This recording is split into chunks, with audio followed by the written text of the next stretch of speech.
Hello, everyone, and welcome back to Sport Reported. And today we're going to be doing a match preview for Chippenham Town against Eastleigh. Eastleigh's uh, penultimate pre-season friendly, is it? Is it second to Yeah, last? exactly. That's fun.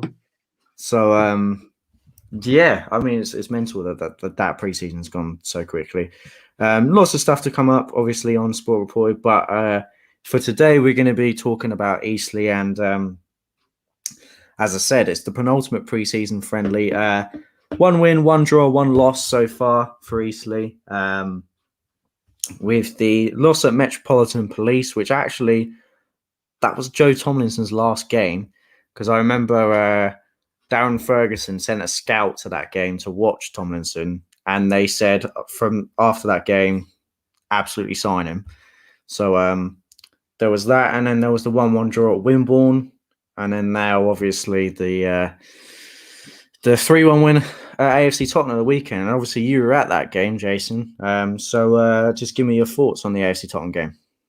Yeah, I thought it was a very good game. I actually can't remember if I've been to the ground before. I know it's not very far from it, but I can't remember if I've been there. But I like it. It's a nice little ground. Yeah, we started actually very well. Obviously, we played two different teams. One in the first half, one in the second half. The first goal was quality goal, counter attack. Tyron Barnett taking someone on down the wing. I saw that. I mean, I didn't know Tyron Barnett still had that pace in him. Yeah, he looks like he's worked on his footwork a lot. He was very neat with his footwork. He must be getting on for like 35 now, surely. Yeah, he's old, but he's still a threat. That's the main thing. He's still fighting for every ball. Which is just a quick one. Actually, thinking about that, do you think Tyron Barnett will be your starting striker for every game next season at 35 years old, or 35, 36? I'd like to think he can. Yeah. He was our Paul McCallum replacement, and he's obviously shown he's got the ability in the air. I think he's actually improved quite a lot from when he first came here. Yeah. Obviously, it's very difficult with him playing with Scott Rendell a couple of seasons ago, when they're both pretty much the same striker. So it was very hard for the both of them. But I feel like last season he kicked on quite a bit and scored quite a few goals. Was in a lot of the build up, and I'm hoping he can have a good season. Yeah, definitely. Yeah. So obviously the summer period, the pre-season period, particularly for National League, non-league clubs, is really where it's all about the signings, because the turnaround at National League clubs is pretty quick. Off the top of my head, I mean, Jack Payne's obviously gone, Tomlinson as well. Those are two key players, and Adam Marriott, Joe Partington. So, sorry. Pierce Bird as well, yeah. Pierce Bird, that's another one, yeah. So it's difficult when every season, and obviously it happens at every club. But for me, being a Southampton supporter, you don't see 6 or 7 players leave every window or something like that. Whereas at a National League club, it's regular. It's a regular occurrence. So it must be difficult. But so far, you've brought in Michael Kelly from Bristol Rovers, Josh Hare from Bristol Rovers, who's returning to the club, Tom Broadbent, and we'll talk about the 2 signs from today after that. But just sort of, I know those signs have been announced a little while ago. Brief thoughts, on Kelly, Broadbent, and Hare. Yeah, obviously I'll start with Hare because I know the most about him. Obviously he was in our club in the playoff season and was probably the best right back in the league. I don't know if that's me being biased, but I thought he was. His ability to cross the ball is unbelievable. Obviously, it didn't quite work out with him at Bristol Rovers, which is unfortunate because I thought he'd done quite well in the run of games he had at the start of the season. But for some reason or another, it just didn't work out for him. He wasn't getting the game time, and I was delighted when I saw this news that he was coming back to Silver Lake. I'm just hoping he can be the same really and kick on. Yeah, definitely. Sorry, go on. With Kelly and Broadbent, I don't really know too much about them. Obviously, Kelly was at Bristol Rovers with Hare, so obviously they've got a good connection. Both fullbacks, which is good. And I think Kelly played quite well in the first 2 friendlies. He didn't play against Tottenham. I don't know whether he was injured because he got in the tackle, which was with the red card. So I'm not really too sure. And obviously Broadbent hasn't played yet either. so I'm hoping he'll feature quite soon. But yeah, they're experienced players from the Football League, and that's really what we need, to be honest, at the back. Exactly. So I mean, obviously, I've seen a fair bit of Josh Hare as well. Seeing him a lot in the 18-19 season. I did see him a few times for Bristol Rovers as well, and I found it baffling, to be honest with you as well. I mean, he must have he spent 2 seasons at Bristol Rovers in the end, and I saw him play a few times last season. I know it was a League Cup, an FA Cup game against Darlington, but he played really well in that. And I saw him in a couple of league games as well. I mean, obviously, I'm no Bristol Rovers fan, and it's difficult for me to see everyone, so I don't see an awful lot of teams like that. But I thought he did well from what I saw. Obviously, didn't quite make the grade for Bristol Rovers. I mean, I thought he was certainly very good backup at the very least. But it's good to have him back, and it's always difficult because you've got to hope that Josh Hare isn't trying to use us or use Eastleigh, us, whatever you want to call it, as a bit of a stepping stone, and B, more importantly, not coming back. I don't want to say deflated, but obviously, I've no doubt he enjoyed his time at Eastleigh, but he got his big move to League One, and then for it to not work out and for him to be back where he kind of started might be a bit demoralising for him. Do you understand what I mean? Yeah. I think he would have learned a lot in his time at Bristol Rovers, even though he didn't play too much. He probably would have learned a lot about himself. I'm just hoping the gap of match time, obviously lack of match minutes, hasn't decreased his ability. Yeah. Let's hope so, because I mean, like you say, he was excellent in that 18-19 season, the playoff season. Those balls into Barnet like he did to McCallum in that season, then exactly. And as for Michael Kelly, we'll do Michael Kelly next. Obviously, he was at Bristol Rovers with Josh Hare. I mean, I probably have seen Michael Kelly play, but it's one of those where, because I wasn't looking out for him, I don't remember much about him. What I do know is that I've read a lot of comments from Bristol Rovers fans, and the quite vast majority of them rated Michael Kelly and were actually quite disappointed that he left, or he was released or whatever happened. So hopefully, again, the Bristol Rovers link up left back and right back. Hopefully, it works out well. And then Tom Broadbent, I know next to nothing about Broadbent, to be completely honest with you, other than that he was at Swindon. But like you say, Football League experience. To get that much Football League experience into the National League is really good. Although on the flip side, if you want to look at it this way, it's players who haven't played in the league before. Well, obviously Hare has. I'm not sure if Broadbent and Kelly have. So it's a very different prospect playing in the National League. It's a very physical league, so it'd be interesting to see how they adjust. Do you think there'll be any issues adjusting for either of them? I think it's a completely different style of football. It's a completely different sort of workout. Very much more Route 1, I would say. Yeah, there's a lot more. I'd say a lot less now than there was back in the old days of the National League. But I think the schedule really it catches up on you in this league. Not just the schedule, you've got to think. I mean, there are some pretty horrific pitches come December, January time. And that's the case in League One and League Two, but more so in the National League. Yeah.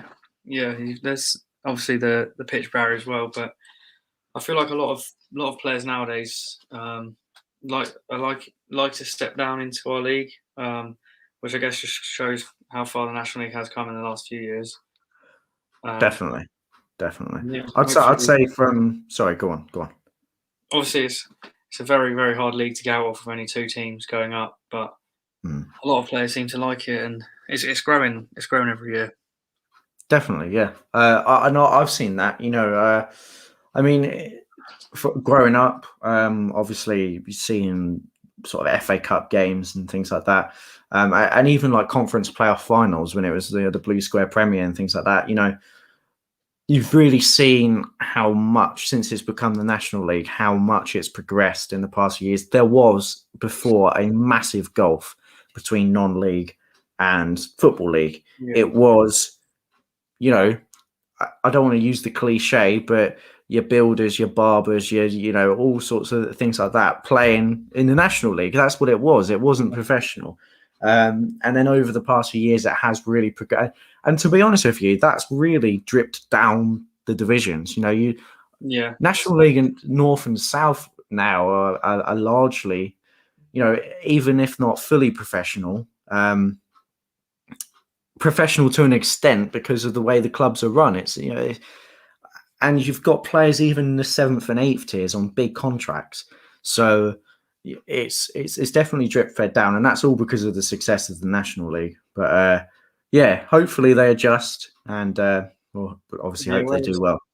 Whereas the Prem sort of started to drift away in the last few years, I feel like the rest of the football pyramid is slowly coming back to closer together, really, and it makes it exciting for cup games as well, because we see so many National League sides upset Football League opposition, especially in rounds 1 and 2. Exactly, and that's what the FA Cup's all about, really. I mean, of course, the FA Cup is about Wembley and about the winners and things like that. But for me, the FA Cup has and always will be about those big cup upsets. A minnow team playing against a bigger Football League team, or even Championship or Premier League if they get to the third round. So, next up, obviously, there were 2 signings today announced by Eastleigh. We'll talk about the first one, one we know a little bit less about. Harry Pritchard signed from Bradford City. Well, actually, he was a free agent, but his last club last season was Bradford City. I did a bit of digging on Harry Pritchard, and he's had quite a strange career. I mean, I'm not sure if you would have remembered him, but he was obviously at Maidenhead and had a really, really good season in 2017-2018. 26 goal contributions that season for Maidenhead. I think that was Maidenhead's first season in the league, or might have been their second. But so he had a really good year, and then he earned himself his move to League One and played for Blackpool. And he played every game for Blackpool that season. He was a stalwart for them, and did really well. I'm not entirely sure what happened there, because he seemed to have a good season, or it looks like he did. And then he stepped down to League Two to play for Bradford City, and that's sort of where things started going south for him. Couldn't keep fit, had a number of injuries, and couldn't get a proper run in the team. However, having spoke to a Bradford fan, and also just doing a bit of general digging, a lot of Bradford fans were sad to see him go, and rate him quite highly. So hopefully, like I say, if he can stay fit, that should be a really good coup. Yeah, I agree. He obviously was fantastic at Maidenhead. I remember when we were playing him, he was a player I was like, this guy's going to be in the Football League soon, and obviously he was. It's a shame a shame for him that obviously he had a good spell in the Football League for a few years, but he's come back to us, which I'm thankful for. I know in his interview he said he had an operation, I think towards the end of the season. So I don't know whether his back operation. Yeah, I don't know whether injuries hold his progression at Bradford. Yeah, but yeah, I'm happy. It's another Football League player that we've got in. He can obviously play left wing and cam, so centre attacking mid really. So another versatile player that hopefully can kick on. Exactly. Yeah. So I mean, like you say, I really hope that he can kick on at Eastleigh. His versatility is going to be key. But the big signing, no disrespect to Harry Pritchard, and the one that's caught the eye really is Eastleigh signing Jake HESKETH on a permanent deal. And now this is one obviously for me as a Southampton fan that caught my eye, but also just fans in general. I've seen a lot of Football League fans comment on this, saying about how good of a signing it is. And just to give you a bit of background on Jake HESKETH, he was a Southampton Academy product. I'm not sure what age we got him at, but he come through our ranks and sort of started emerging really as a real prospect in 2013, 2014, 2014, 15, that sort of time. And Was playing regularly for our under-21s at that time. That was back when it was under-21 teams. Got his Premier League debut in, I believe, 14-15. I could be wrong, but he made, I think it was 2 or 3 Premier League appearances from the bench. He also he made his full debut for Southampton in a League Cup game against Crystal Palace, League Cup third round back in 2016-2017. And he scored in that game and was very, very impressive.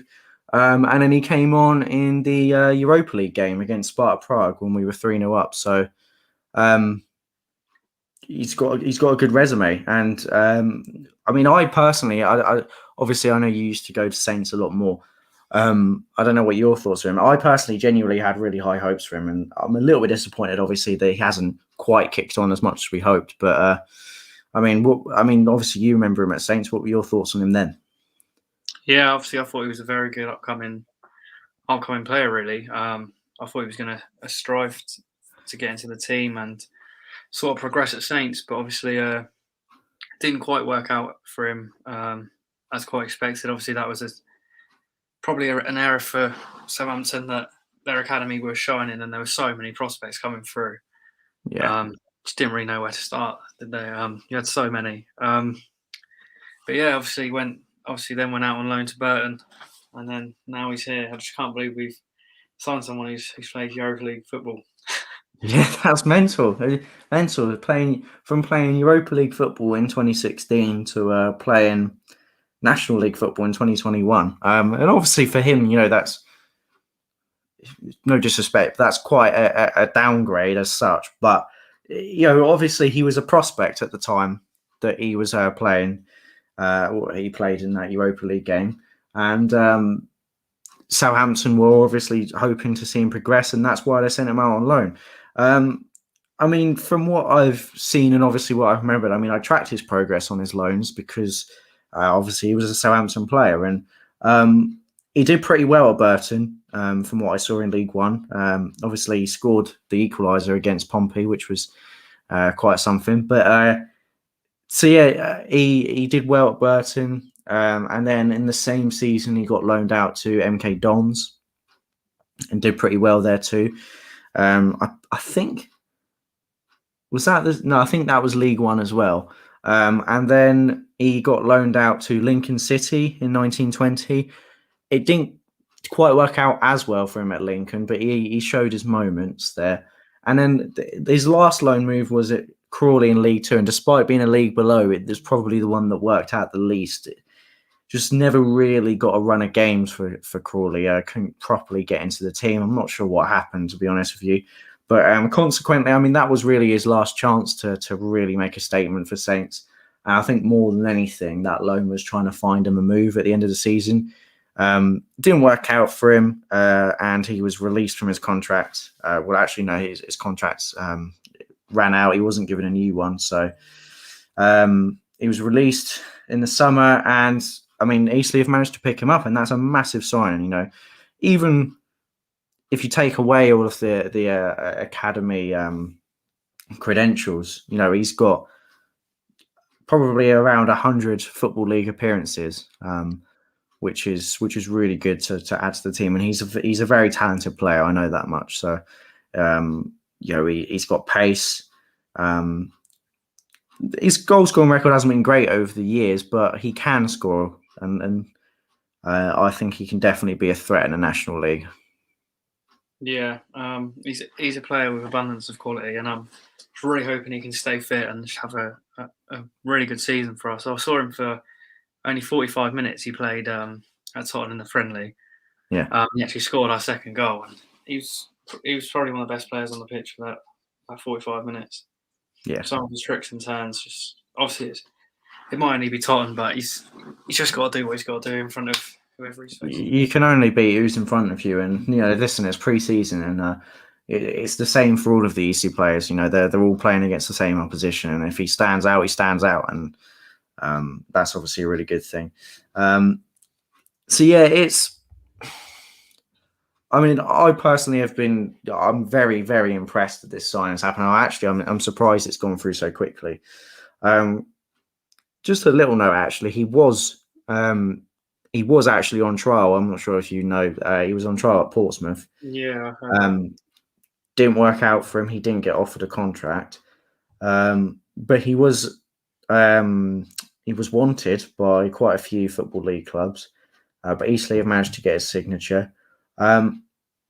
Just maybe a little thought from you on his demeanour, I suppose, in the interview. And do you feel like maybe he is using this, as he said, to kind of get back enjoying his football and playing regularly, and then looking for a move away?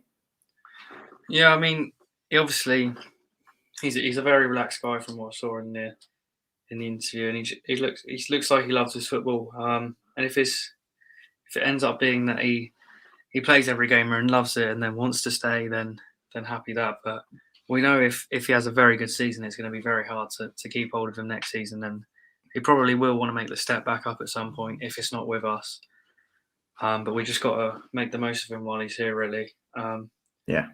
And hopefully he can progress us into the Football League. I mean, it's a signing that's attracted fans from almost all the leagues. There's been a lot of other National League fans from other clubs quite jealous of the signing. Yeah. And loads of other Football League clubs as well that have been all over it, really. So it's just a mad signing. Statement from us as well, really, to show our intent of what we want to do this season. Yeah, for sure. This is something I hadn't even thought about until just now, actually. But I mean, I don't know how much you remember of this, and I might show my age a bit. But like when, like, you said when I'm not a year older than me. Well, I always feel like you're a lot younger than that. I don't know why. I look a lot younger. Huh? I look a lot younger. That's why. Yeah, it's because you're clean shaven. Yeah. But I mean, when I first remember going to Eastleigh, obviously in the then Conference South, Eastleigh and Southampton had quite strong links. They were very much sort of, I don't know, partner clubs is the right word, but Southampton, took Eastleigh under the wing, played Eastleigh every pre-season, and that kind of stopped really when Southampton started pushing up the leagues, but also as Eastleigh were making a real bid to get out of the Conference South. And I think that was probably partially because Eastleigh wanted to branch off and be their own club and have their own fan base instead of being the team that Saints fans go to when they're not at Saints. So I understand that completely. And Eastleigh have got their own fan base. They've got a decent following. But do you think that a move like this will attract more possibly Saints fans who maybe aren't at the Saints game to come in and see Eastleigh again? Yeah. I said it on Twitter that if a sign isn't attracting fans to this level, then I don't really know what's going to do it. He's literally played European football. Yeah. I know we keep saying it, but it's crazy that that's happened. I think, obviously there'll be a lot of Saints fans that will look at that and think, oh, they want to go and see him play, see how he does. But yeah, he's got talent, and I forgot what I was just about to say. Well, I mean, just following on from what you said, I mean, ultimately, when you're at the National League, it can be tough. It can be tough when you're in the National League and when you're in those lower leagues, but particularly the National League, because it's the very border. You're professional, but you're probably at the bottom of being a professional, if that makes sense, a professional club, and it can be tough. With the contracts players are on, and if your player does remotely well for a little while, a bigger club is always going to swoop in for him. And some clubs are better supported than others. Eastleigh don't really have too much of a problem with that, but you've got clubs like Dover who get less than 1,000, Bournemouth who get about 600. So it can be difficult, but yeah, I remember what anything. Oh, sorry. Yeah. Well, I was just going to say. You go on and I'll finish. Oh. I was just going to say that anything that gets more eyes on the National League is a bonus. Exactly. And if it gets more eyes on Eastleigh FC, then by all means, I think it's a very good move. And like I said, I mean, you'd expect with full capacity stadiums returning, it's a little bit taboo when it comes to the fact that obviously some people may be concerned with the whole COVID situation, but you would like to think there'll be a little rise, at least to begin with. And obviously with Jake HESKETH as well, the signing, hopefully it means that we could see Eastleigh reaching 2K, pretty regularly in the National League. I think that would be pretty good. Yeah, I agree. And not only will it attract fans, I feel like this signing could potentially attract other players as well. Yeah, that's a very good point. Like, could get Marcus Barnes again. Yeah. And back to what you said about Saints and Eastleigh having that link back quite a while ago now. I've always felt like there's been a few players that obviously it happened with Marcus Barnes where we could have got them in on loan and given them the game time that they probably need or sort of want to get to the next step. Obviously, I know your club likes to send your players out on loan into the Football League to get the experience, but I feel like there's a couple that could have made the step to us. No, I completely agree. Do you know what I've wished? And it's such an easy move to make. They don't have to move anywhere. They don't have to go anywhere. I mean, it's literally, I mean, from St. Mary's to the Silver Lake is probably like half-hour drive, if that, 20-minute drive. It's really not far away at all. So when you think about it, it's an easy move to make. And I wish we did use Eastleigh more for young players to loan them out, because it makes sense. And you see so many other clubs do it. Local clubs, they'll loan them out there. And I understand with our players who are approaching that age where they need to be sort of making that progress, like Kane Ramsey, who's gone to Crewe. Dan Ndulu's gone to Lincoln. Jake Vokins, I know he's just got injured, but he's at Ross County in Scotland. So I understand that. But I'd maybe think for some of our younger players, the likes 18 years old, I don't know if you're aware, Ryan Finnegan, I think that would be a good move. I think he's 18 years old. I think a move to Eastleigh. He doesn't even have to start every week, but he'll get some game time. He'll play in the National League, and that will really turn him from a boy to a man, I would feel. So yeah, I wish we'd use you more as to loan our young players out. Yeah. I mean, I think so far obviously we've done well with our business, but I feel like there's a couple more we could get in. In terms of Southampton youngsters, I don't really know who's coming through at the moment. Obviously you've got Teller, who's probably be in your first team. He's very, very hot. Teller is it took me a while to get on the Teller hype train, but yeah, I mean, he's a serious player, and no disrespect, you have absolutely zero chance. No. I didn't mean in terms of us getting him. Wow. Oh, okay. We've been bloody Champions League. Yeah. But yeah, in terms of like our business so far, I think we've done very well, considering you look at the other teams in this league and you look at their budgets, the likes of Wrexham, Stockport, Notts County. I mean, obviously Wrexham's been ridiculous. I won't go into too much detail about them, but everyone knows the ridiculousness going on there. And I'll be very shocked if they didn't at least get the playoffs, Wrexham. But yeah, I feel like we've done very well to attract these players, because obviously there are teams with bigger budgets in this league, and just shows we are trying to build something at Eastleigh, and exactly, we've got big ambition. Yeah. Well, I mean, firstly, on your point about Saints youngsters coming through, I mean, like I mentioned, Ryan Finnegan, I think it would be a good move for him to go to Eastleigh. Another one, I would say, the likes of obviously Ethan Burnett, the midfielder. I genuinely think Eastleigh would be a good move for him at this point in time, this point in his career. Lucas de Fise, a Belgian striker or winger. I think it'd be a good move for him. I think that's the sort of level he needs to go and play at as well. Sam Bellis, I'm not sure if you're aware of any of these players. Have you heard of any of these? No. So, Ethan Burnett. Yeah.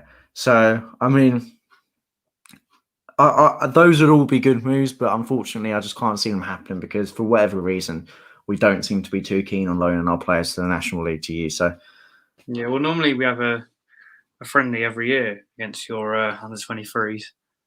Well, most years anyway, but obviously with our new pitch being put in place, I don't think it happened this season because obviously for some reason this smaller teams always seem to host like the other opposition in friendlies, which is strange. yeah, I get it. I get it because I mean, particularly when there's fans, because realistically, if you're, I mean, say Saints, you know, we played you, our first team played you in a pre-season friendly. It's not going to be at St Mary's Stadium because I mean, to be fair, if it was Saints against Eastleigh, it maybe make more sense. But say we played, I don't know, Maidenhead in a pre-season friendly, we're not going to play them at St Mary's Stadium because it wouldn't make sense.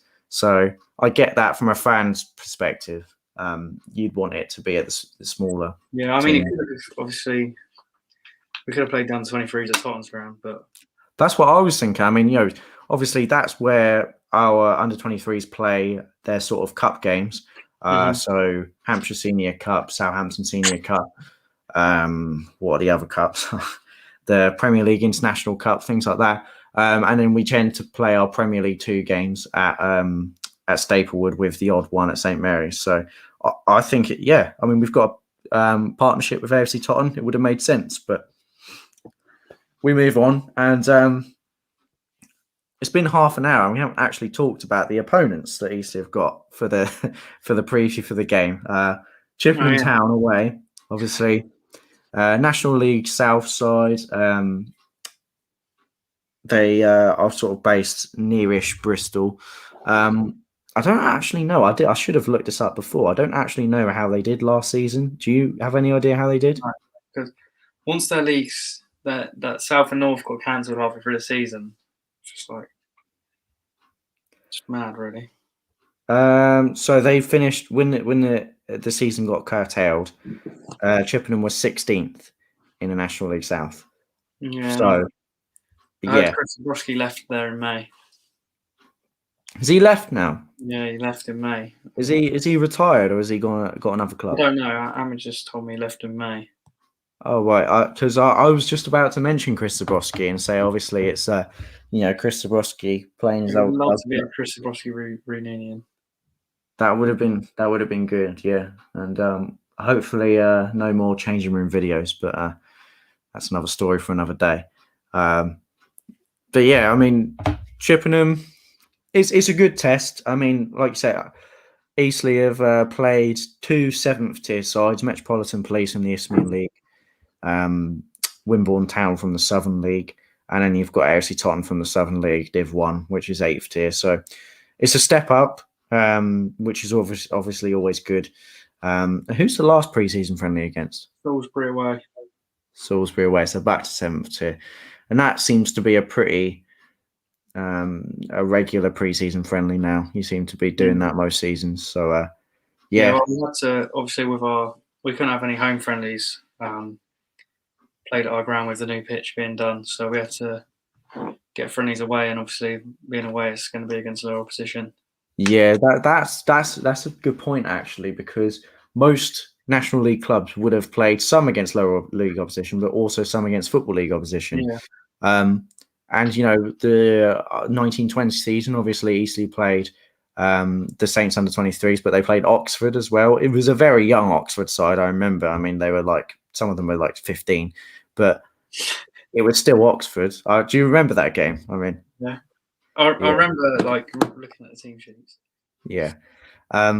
So, I mean, yeah, it's disappointing because it would have been nice to see Eastleigh have a home friendly against a Football League club or two. But hopefully that will come about next season and everything will be fine there.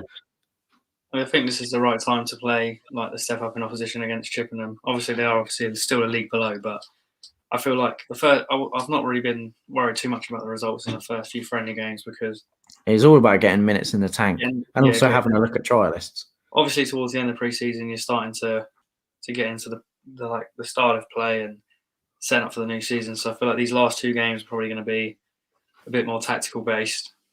Well, I hope so anyway. And yeah, it's going to be a good test tomorrow night. Yeah. I was just thinking though, Is Salisbury on Saturday the 7th? Yeah, When does their league campaign start? Does it start on the 14th? I'm not sure. I guess it does. But so your last pre-season friendly game is going to be 3 weeks before your first league game. Yeah, damn, that's bad. That's not great. I just thought about that because I knew that because Macclesfield, what happened with them, there's obviously only 23 teams, which means there's a team that gets a bye every week.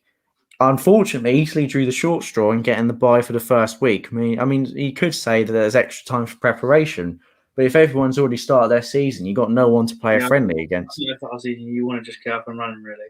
Yeah, you want to get up and running. So you'd rather have that gap in between the season when maybe your players need a little rest. Exactly. Yeah. You want it really when the fixtures are coming thick and fast. You can have you want it like Christmas time. Yeah, exactly.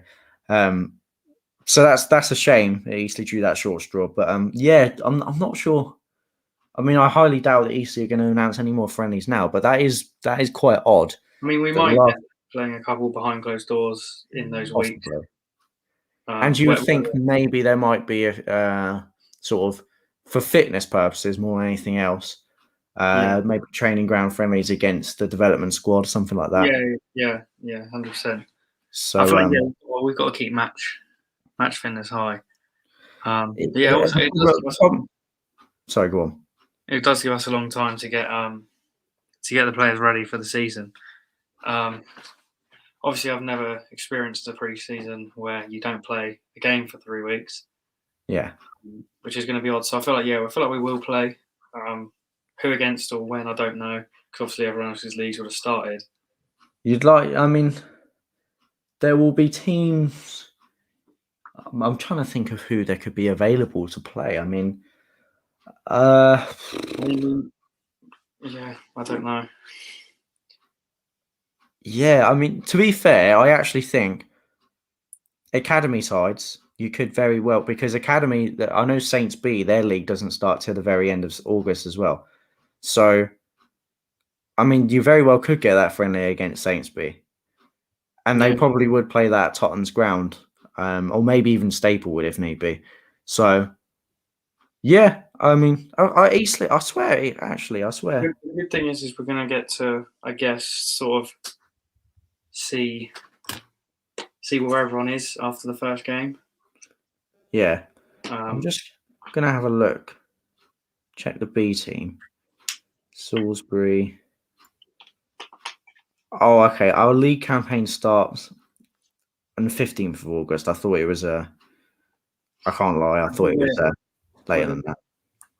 I think we're the latest starting team in England. Latest? You want me to Google that? I think we are. I don't know anyone starting season on the 20th of August. That's a good point. Certainly professionally. Yeah. You'll be the latest starting. Yeah, that's actually mental. Yeah. Yeah, I mean, Saints. We're going to catch up already. Well, what I will say, Saints B have got a friendly at. I assume it's not Yeovil's first team, although it might be. It's either Yeovil Town's like under 23s. Let me just check Yeovil, actually. Probably shouldn't be doing all this on stream, but oh well. By all means, feel free to chat away and keep people entertained. Are you not entertained? Fixtures. Let's have a look. Brilliant. They don't show their friendlies. That's helpful. Thank you for that. Yeah. Yeah, because obviously we play the Saturday and the Monday. Yeah. I don't know if you knew that. You play Saturday and Monday? Because of the bank holiday Monday. Oh, yes.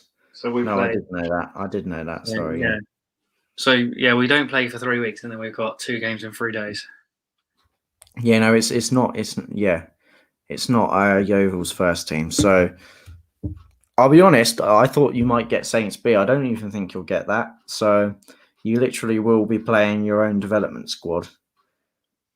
And that will be it. So I mean, there's a lot of time to work on things that still need to be worked on. Yeah. Yeah. And then we can have a real look at some other trialists as well and see if we really need to strengthen anywhere else. Just a quick point, actually, and I know this is maybe turning slightly more into a season preview now, but how much do you think players like academy players like Jack Tornayan, I'm not sure, or Tornayan, and I'm not sure how you pronounce his name, I can't lie. There's Tom Bragg as well. Is that his name? Yeah. How much do you think those players will feature this season? Do you think they'll play in sort of cup games and things like that, or what? I think obviously with the whole elite development squad program we've got now, we're looking to obviously try and be able to bring players through and have our own like sort of academy, which is good. Yeah. It's good. I want homegrown players as well as experienced players. I feel like with the squad we have, I feel like they're gonna feature. I mean, Bragg's played pretty much I think every friendly so far, and he's done very well. So yeah, I mean, I'd like to see them feature. I'd like to see them get their chance, whether it's in the FA Trophy or the Hampshire Senior Cup. I don't think they'll play. There is always that. Obviously, the mix. I mean, it's largely academy players, really, and possibly players who need minutes in the Hampshire Senior Cup. Slightly more first team involvement in the FA Trophy, but there are still young players there. Yeah, I mean, it'd be interesting to see if, say, you got a lower league side in the FA Cup, fourth qualifying round. It'd be interesting to see if they got a chance then. Yeah, I'll definitely give them the chance, especially if. But I feel like I don't know if we're going to have a squad that's going to be able to go for all three competitions this year. I think we're going to have to prioritise one, maybe two. I mean, in theory, you could say 4 competitions. Yeah, it's true. But I'm not going to worry. Me personally, as a fan, I'm not worried too much about the FA Cup this year, just because we've had our fair share of runs. And that's what I was about to say. Is that are you interested in a cup run this year? I'm interested in an FA Trophy Cup run because I feel like it's something we can win. Yeah, that's what I was thinking, because I always think like you've had your FA Cup days, obviously your Swindons and things like that, and those were incredible. You never really seem to do all too much in the FA Trophy. The furthest I remember you going in the FA Trophy was quite a few years ago. I can't remember. I want to say it was when you were in the National or Conference South, and I think you played Cambridge the season they went up in the quarterfinal. I don't know if that was last 16. Yeah. But this is what I'm saying. It's a competition that you could quite easily go far in, but you just never seem to pay too much attention to. Yeah. And I agree, actually, from a person who follows Eastleigh as well as being a Southampton fan. I personally would like to see, as much as I'd love to see an FA Cup run, I'd like to see you put sort of quite a bit of effort into an FA Trophy run this season. That would be good. I'd much rather go for the FA Trophy than the FA Cup. Yeah. Just obviously you get the prize money for every round as well. You get a day out at Wembley at the end. Yeah, exactly. It would be quality. But so just a quick one, as you said. Obviously, it's 3 weeks to the season. Actually, on Saturday, 2 more pre-season friendlies though. Do you think, obviously, now it's starting to get more traction and trying to get ready for the season, do you think you'll see any more trialists, or do you think it will just be the players you've got now? No, I definitely think we'll see trialists in both games. And I think, obviously, we have the 3 weeks of just training where we'll make a decision on the trialists and see where they're at. I don't really know the majority of them. Obviously, there's loads of trialists at every club, and everyone tries to find out. Like, you stand there watching, you're like, "Who's that?" And then you're trying to listen to what the players are calling them by their name. And you start googling them and putting the face to face. Yeah. Sorry, go on. Yeah, I feel like we need another striker. I feel like we should loan out Dan Smith. I know I was saying this to you earlier. Yeah. Dan Smith, and you want to loan him out to the National League South? Yeah. I feel like. So it could be a club like Chippenham, actually. Yeah, he's a player that's got a lot of potential, but he's not going to get the regular game time at this level at the moment. I don't think he's quite there at the moment. Obviously, he was a player we signed for the future. Mm-hmm. And I feel like a season or even half a season away on loan, getting regular game time is what we need. Well, I mean, I was thinking this. I was thinking if you're going to keep him for any part of the season, personally, I would keep him for the first half of the season because that's when you've got your FA Cup qualifying rounds, your FA Trophy early rounds, your Hampshire Senior Cup games early rounds. Those are the games where you can afford to play him in. And of course, you want to play him in bigger games than that sometimes. But generally, those are the games that you can afford to play him in and give him a chance. And then depending on how he does, if he still needs some development come January, there's every chance you can loan him. There'll be some National League Souths that will be chomping at the bit to get him. So that's personally how I would do it. I don't know about you, but yeah, I agree. I mean, also it depends if whether we bring another striker in or not. Yeah. So we've got Barnett. Still waiting for news on Ben House whether he's going to stay or not. Hopefully he does. Ben House staying is pretty key for you. Yeah, he's a big player for us. He was very good in the first half of Tottenham as well. He scored his 2 goals. Yeah. I just really want the season to start now, to be honest. Today's obviously given massive excitement for it with the signings. It's just 9 o'clock, wait 3 weeks, especially when the EFL is starting in 4 or 5 days. Yep. Yeah, it must be frustrating. But just lastly, then, as it is obviously a Chippenham Town v Eastleigh preview.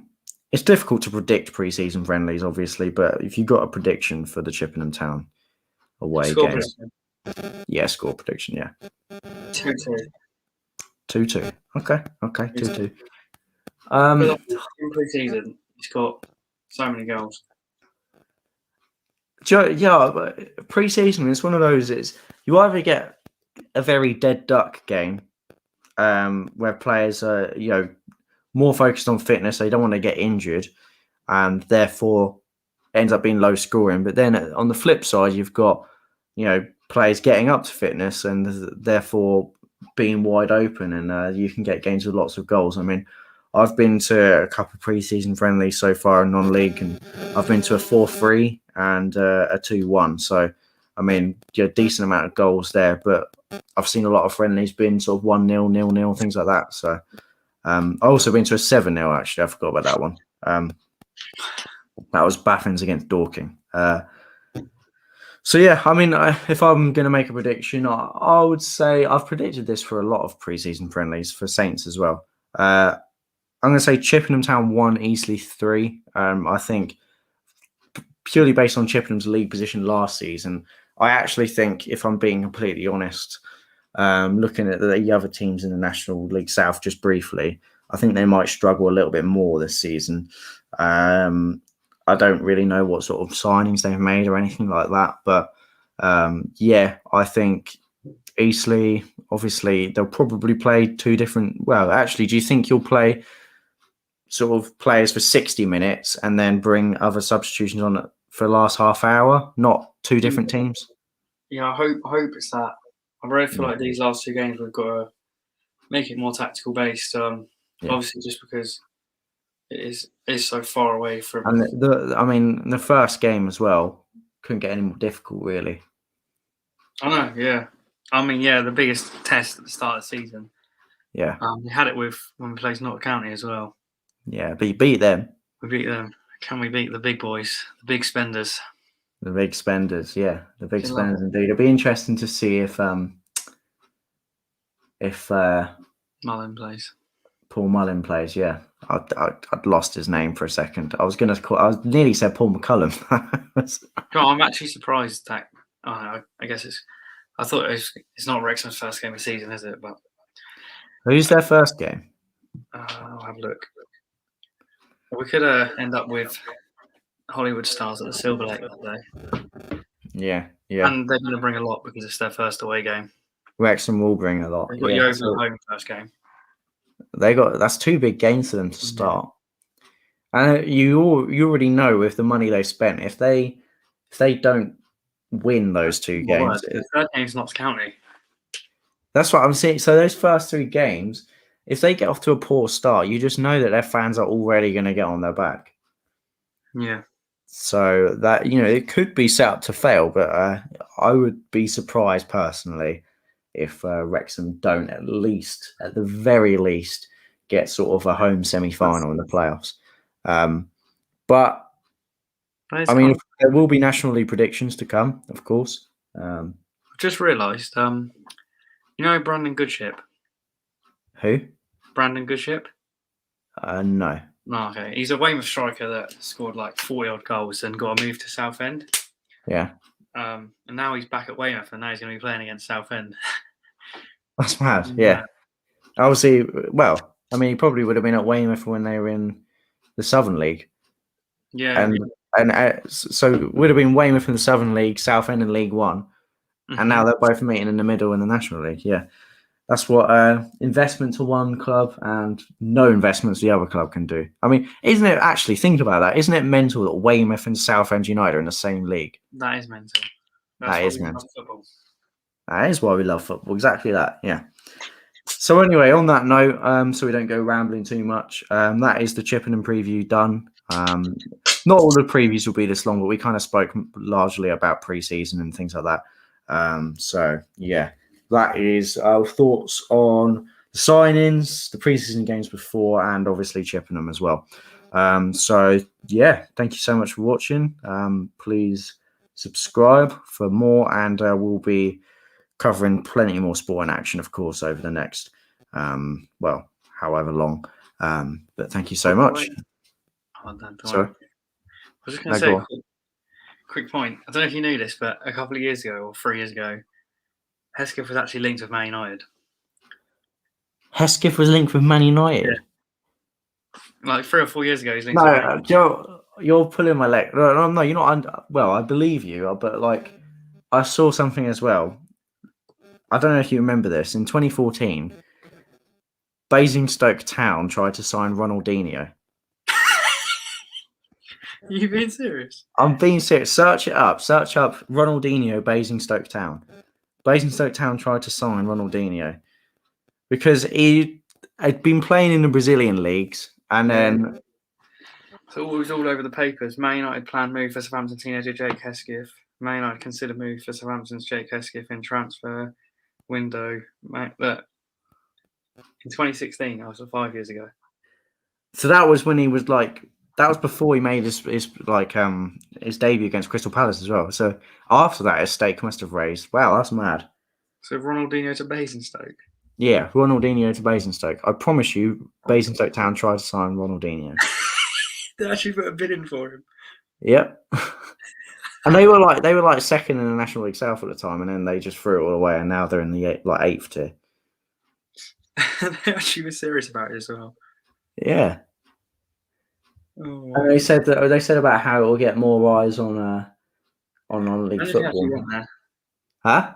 Imagine if he actually went there. That would have been incredible. Joe, I would have paid good money to have seen Ronaldinho's reaction to Basingstoke Town bidding for him and seeing if he actually knows what a Basingstoke is or knows where it is. What's a Basingstoke? Yeah. Oh. Anyway. Enough on that. I think that's plenty enough rambling for one night. Thank you so much for watching, and we'll speak to you in the next one. See you in a bit. See ya.